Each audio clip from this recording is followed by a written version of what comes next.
When I'd smile, I'd grin more, I wouldn't show teeth, and had a couple root canals done and tooth loss. Called Dr. Horalek and came in for a consult. Going through the process was really amazing. Explained everything that was going on, what was going to happen, what we were going to do, the plan of attack. Very pleasing to know that he cares enough to get you up to speed with what was going on.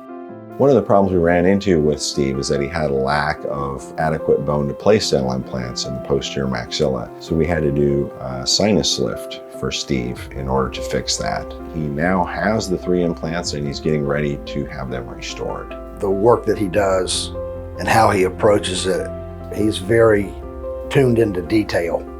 He wants it right and he does it right. I would highly recommend Horalek and his crew for any of your implants or dental needs, any endodontics that need to be done. I can't recommend it enough.